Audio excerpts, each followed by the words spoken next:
Hello అండి, అందరికీ నమస్కారం. ఈరోజు మన ఛానల్లో నేను మంగళగిరి శారీకి డిజైన్ చేసిన బ్లౌజ్ని మీతో షేర్ చేస్తానండి. ఇదంతా కూడా నేను నార్మల్ నీడిల్తో స్టిచ్ చేశాను అనమాట. ఇదైతే మంగళగిరి శారీ కలర్ అండి. దీనికి నేను క్రీమ్ కలరు హాఫ్ పట్టు అయితే తీసుకున్నాను. దీనికి నేను డిజైన్ చేశానండి. ఇదంతా నార్మల్ నీడిల్తో మగ్గం వర్క్ లుక్ వచ్చేటట్టు ఇలా బుటీస్ అయితే వేశాను. ఈ బుటీస్ ఎలా వేసానో స్టెప్ బై స్టెప్ మీకు చూపిస్తాను. వీడియోని అయితే ఎక్కడ స్కిప్ చేయకుండా చూడండి. సో ఫ్రెండ్స్, లేట్ చేయకుండా వీడియోలోకి అయితే వెళ్ళిపోదాము. చెప్పాను కదా, నేను half white cream colour cloth అయితే తీసుకున్నాను. దానికి బ్లౌజ్ మెజర్మెంట్స్ అయితే డ్రా చేసేసుకున్నాను. ఇప్పుడు డిజైన్ వేయడం కోసం ఒక మందంగా ఉన్న పేపర్ని తీసుకుని ఇలా డైమండ్ షేప్లో కట్ చేసుకున్నానండి. ఇప్పుడు డిజైన్ అయితే స్టార్ట్ చేద్దాము. ఇలా వేయడం వల్ల అన్నీ కూడా సమానంగా వస్తాయి అన్నమాట. ఇలా దీన్ని కలర్ పెన్సిల్తో కానీ లేదంటే చాక్ పీస్తో కూడా డ్రా చేసేసుకోవచ్చు. నేనైతే ఇలా చాక్ పీస్తో డ్రా చేసేసుకున్నాను. ఇప్పుడు సారీ కలర్ థ్రెడ్ని అయితే తీసుకున్నాను. దీన్ని మామూలు సూదికి సిల్క్ దారాన్ని 8 లైన్లు అయితే ఎక్కించేసానండి. టోటల్గా 16 లైన్స్ అయ్యాయి అనమాట. ఇలా నేను డిజైన్ కుట్టడం అయితే స్టార్ట్ చేసేసాను. ముందుగా సీక్వెన్స్, గోల్డ్ కలర్ సీక్వెన్స్ అయితే తీసుకున్నాను. గోల్డ్ కలర్ సీక్వెన్స్ని ఒకటి ఇందులోకి ఎక్కించేసుకుని ఈ సీక్వెన్స్ పైన ముడికుట్టు వేస్తున్నానండి. ఇదే విధంగా ఈ డైమండ్ షేప్లో మొత్తం కూడా ఈ ముడికుట్టుతో ఫిల్ చేసేసాను. ఈ ముడికుట్టు ఎలా వేయాలో చూడండి. ముందుగా దారాన్ని పైకి లాగి మనం ఇలా రౌండ్ షేప్లో పట్టుకుని సూదికి 2-3 రౌండ్లు అయితే చుట్టండి. ఇలా చుట్టిన తర్వాత అదే సీక్వెన్స్లోకి, అదే హోల్లోకి ఈ దారాన్ని దించేసుకుని జాగ్రత్తగా చిక్కులు పడకుండా జాగ్రత్తగా ముడికుట్టు అయితే వేసుకోవాలి. ఇదే ప్రాసెస్తో మొత్తం కూడా ఫిల్ చేసేసుకోవాలి.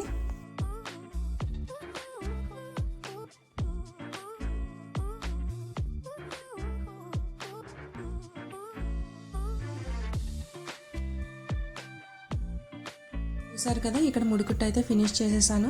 మనకి కింద సీక్వెన్స్ మెరుస్తూ ఉంటాయి, పైన ముడికుట్టు అందంగా కనిపిస్తుంది ఈ ప్రాసెస్లో.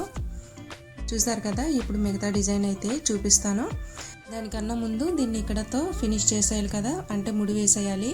నేను ఇక్కడ ఈ ప్రాసెస్లో అయితే అడుగును ముడి వేసేసానండి. ఇప్పుడు జర్దోసి కుట్టే సూది తీసుకుని ఇదైతేనే పూసలు బాగా ఎక్కుతాయి.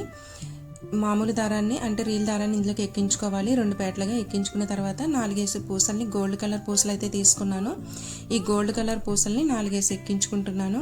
ఇక్కడ చూస్తున్నారు కదా, ఇలా 4 ఎక్కించుకున్న తర్వాత 3వ పూస దగ్గర సూదిని పైకి లేపి 4వ పూసలోంచి సూదిని పోనిచ్చి మరో 4 పూసలను అయితే ఎక్కించుకుని కుడుతున్నానండి. ఈ ప్రాసెస్లో చాలా స్ట్రాంగ్గా ఉంటాయి. ఫినిషింగ్ కూడా చాలా నీట్గా వస్తుంది.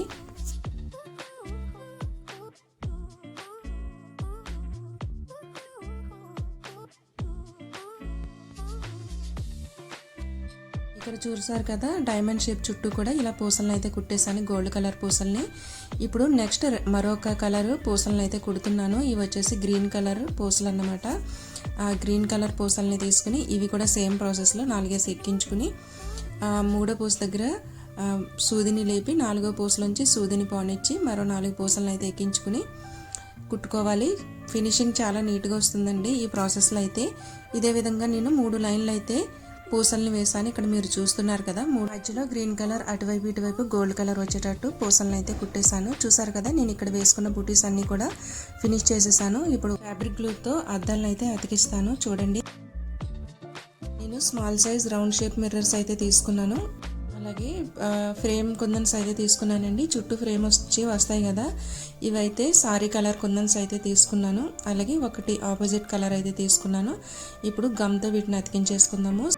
ఈ డైమండ్ షేప్కి 4 వైపులా 4 వచ్చేటట్టు మిర్రర్స్ అతికించుకోవాలి. ఫస్ట్ మిర్రర్స్ అతికించుకున్న తర్వాత మిర్రర్స్కి మధ్యలో ఈ కుందన్స్ని అతికించుకుంటాను. వీడియోని స్కిప్ చేయకుండా చూడండి.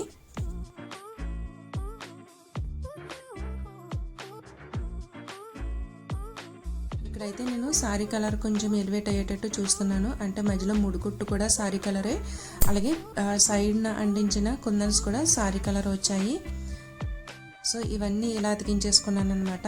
ఇవన్నీ కూడా బాగా ఫిక్స్ అవ్వడం కోసం ఇవి అతికించుకున్న 24 అవర్స్ తర్వాత రివర్స్లో పెట్టి వీటిని ఐరన్ చేసుకోవాలండి. దీనికోసం పేపర్ని కానీ లేదంటే ఇలాంటి పలుచటి క్లాత్ని వేసుకుని ఐరన్ చేసుకుంటే బాగా ఫిక్స్ అయిపోతాయి. మనం ఉతికినా కూడా ఎప్పుడు ఊడవండి, ఎన్నాళ్ళైనా కూడా అలాగే ఉంటాయి ఇలా ఐరన్ చేసుకోవడం వల్ల. చూసారు కదా, ఇవైతే బాగా ఫిక్స్ అయిపోయాయి. ఇప్పుడు వీటిని స్టిచ్ చేసుకుందాము. ముందుగా అద్దాలను అయితే స్టిచ్ చేస్తున్నాను. మామూలు సూదికి 4 లేయర్లుగా దారాన్ని ఎక్కించి కాడ కుట్టినట్టు అద్దాల చుట్టూ కుట్టుకోవాలండి. ఇలా అద్దం చుట్టూ మనకి ఫ్రేమ్లా వస్తుందన్నమాట. ఇలా కుట్టుకోవడం వల్ల ఇలా కొంచెం పెద్దగా క్లాత్ని తీసుకుని పైకి లేపాలి దారాన్ని. అలాగే రెండోసారి కూడా సేమ్ అదే డిస్టెన్స్ మెయింటైన్ చేస్తూ చివరి వరకు కుట్టుకోవాలి. కాడ కుట్టుతో అద్దం ఎలా కుట్టాలో క్లియర్గా వీడియో చేశానండి, డిస్క్రిప్షన్లో ఇస్తాను. అలాగే పైన ఐకార్డ్స్లో కూడా ఇస్తాను, ఒకసారి చెక్ చేయండి. ఆ వీడియో చూస్తే మీకు క్లియర్గా అర్థమైపోతుంది అనమాట. ఈ అద్దాన్ని ఎలా కుట్టాను అనేది చాలా బాగా వస్తుంది. మగ్గం వర్క్కి ఏమాత్రం తీసుకోకుండా ఈ అద్దం వస్తుందండి. చాలా నీట్గా వస్తుంది ఫినిషింగ్, చుట్టూ ఫ్రేమ్లా వచ్చి.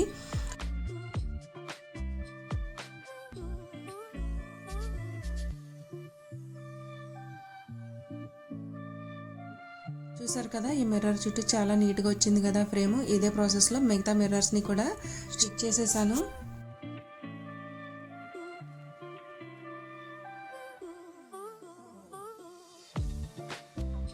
ఈ మిర్రర్ని ఇంకా అందంగా ఎలివేట్ చేయడం కోసం దీని చుట్టూ జర్దోసిని అయితే కుడుతున్నానండి. దానికోసం జర్దోసిని చిన్న చిన్న పీసెస్గా కట్ చేసుకోవాలి. నేను ఇక్కడ గోల్డ్ కలర్ జర్దోసిని అయితే తీసుకున్నాను. దాన్ని ఇలా చిన్న చిన్న ముక్కలుగా కట్ చేస్తున్నాను.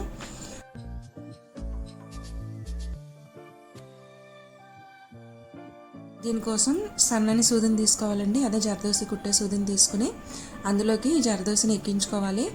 ఇలా ఎక్కించుకున్న తర్వాత ఈ అద్దం చుట్టూ వచ్చేటట్టు చూసుకుని, అంటే మనకి ఎక్కడి వరకు జర్దోసి వచ్చిందో అక్కడ సూదిని దించుకోవాలి. ఇలా దించుకున్న తర్వాత మధ్యలో ఒకసారి సూదిని లేపి మధ్యలో ఒక కుట్టు వేసేసుకోండి. ఇలా అయితే నీట్గా వస్తుందన్నమాట. ఇదే విధంగా నేను అద్దాలన్నీ కూడా కుట్టేశాను.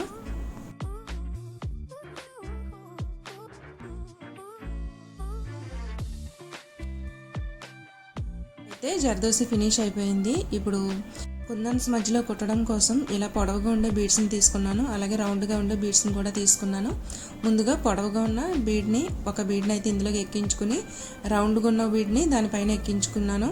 ఇలా ఎక్కించుకున్న తర్వాత ఆ సూదిని కిందకి దించి ఇది గట్టిగా స్ట్రాంగ్గా ఉండేటట్టు మళ్ళీ 2 కుట్లు అయితే వేసుకున్నానండి.